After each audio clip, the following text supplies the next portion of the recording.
ഒരു മുസ്ലിയാരുടെ പ്രസംഗാപ്പങ്ങൾ കേട്ടത്.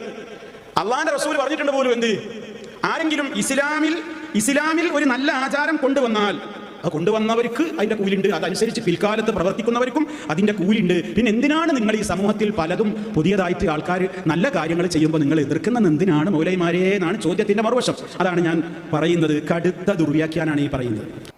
കടുത്ത ദുർവ്യാഖ്യാനാണ് ഈ പറയുന്നത്. ഇനി ഇയാളെ വകയിട്ട് ചേർക്കാണ്. ഈ ഹദീസ് ദുർവ്യാഖ്യാനമാണെന്ന് പറയാൻ ഇയാൾ ഒരു ഇമാമിനെയും ഉദ്ധരിക്കണില്ല. പിന്നെ ഈ ഹദീസിനെ നമുക്ക് വിശദീകരിച്ചു തരേണ്ടത് പ്രാമാണികരായ ഇമാമുമാരാണ്. ഇയാൾ സ്വന്തം നിലക്ക് അതിനെ പറയാണ്. എന്താണ് ഈ ഹദീസിനെ മഹാന്മാരായ ഇമാമുമാർ വിശദീകരിച്ചത്? ഇദ്ദേഹം തന്നെ പറയുന്നുണ്ട് സ്വഹീഹ് മുസ്ലിമിലുള്ള ഹദീസ് എന്ന്. സ്വഹീഹ് മുസ്ലിമിലെ ഹദീസിനെ പറയുമ്പോൾ ഈ സ്വഹീഹ് മുസ്ലിമിന്റെ ഏറ്റവും പ്രസിദ്ധമായ വ്യാഖ്യാന ഗ്രന്ഥമാണ് ബഹുമാനപ്പെട്ട ഇമാം നവവി റളിയല്ലാഹു അൻഹു രചിച്ച ശറഹ് മുസ്ലിം.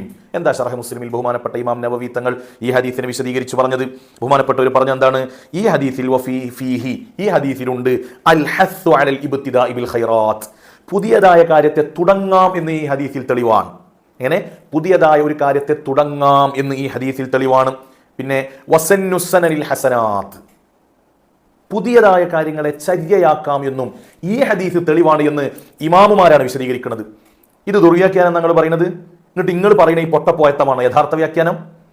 ഇമാം നവവി തങ്ങളാണ് ഇത് വിശദീകരിക്കുന്നത്. മാത്രമല്ല, ഈ ഹദീസിന്റെ ഒരു 2-3 വരികൾ കഴിഞ്ഞാൽ നവവി ഇമാം വീണ്ടും വിശദീകരിക്കുകയാണ്. നബി സല്ലല്ലാഹു അലൈഹി വസല്ലം തങ്ങൾ പറഞ്ഞ പ്രസിദ്ധമായ ഒരു ഹദീസാണല്ലോ, വകുല്ല ബിദ്അത്തിൻ ളലാല, എല്ലാ ബിദ്അത്തും പിഴച്ചു പോയതാണ് എന്ന് പറയുന്നുണ്ട്. നബി കുല്ല മുഹ്ദസത്തിൻ ബിദ്അ വകുല്ല ബിദ്അത്തിൻ ളലാല, ഇങ്ങനെ നബി തങ്ങൾ പറയുന്നുണ്ട്. അഥവാ എല്ലാ പുതുതായി ഉണ്ടായതും പിഴച്ചതാണ്, അത് തള്ളപ്പെടേണ്ടതാണ് എന്ന് റസൂലുള്ളാഹി പറയുന്നുണ്ട്. അല്ലേ? ഈ ഹദീസിന്റെ വ്യാപകാർത്ഥത്തിൽ നിന്ന് ഇതിനെ പ്രത്യേകമാക്കുന്നുണ്ട് ഈ ഹദീസ്. എന്താണ് പറഞ്ഞത്? ഈ ഹദീസ് ആമുൻ മഖ്സൂസാണ് എന്ന് മഹാന്മാരായി മറ്റു ഗ്രന്ഥങ്ങളിൽ ഇമാമുമാർ വിശദീകരിക്കുന്നുണ്ട്.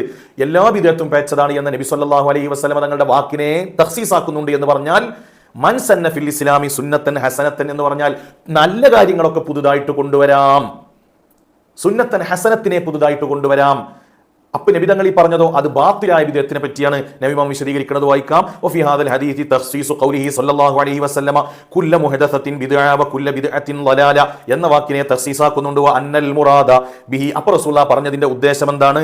അൽ മുഹ്ദസാത്തുൽ ബാത്തിലതു വൽ ബിദ്ഉൽ മദ്മൂമതു. നബി ഇമാം ഈ ഹദീസിനെ അങ്ങനെയാണ് വിശദീകരിക്കുന്നത്. ഇതിനെക്കുറിച്ച് നിങ്ങൾക്ക് ദുർവ്യാഖ്യാനം എന്ന് പറയാൻ ധൈര്യമുണ്ടോ? നിങ്ങൾക്ക് മറുപടി പറയണം. ഹുസൈൻ സലഫി, നിങ്ങൾക്ക് സ്വന്തമായിട്ട് ആണ് വ്യാഖ്യാനിക്കുക, തോന്നിയ പോലെ അർത്ഥം പറയാ, എന്നിട്ട് അത് മാത്രമാണ് ഹദീസിന്റെ ആശയമെന്ന് നിങ്ങൾ അങ്ങ് സ്ഥാപിക്കുകയോ? ഇമാമുമാർ പറഞ്ഞതിനെ അവഗണിച്ചുകൊണ്ട് സ്വതന്ത്രമായി അർത്ഥപരികൽപ്പന നടത്തിയിട്ട് ജനങ്ങളെ തെറ്റിദ്ധരിപ്പിക്കുകയോ? മറുപടി പറയണം നിങ്ങൾ.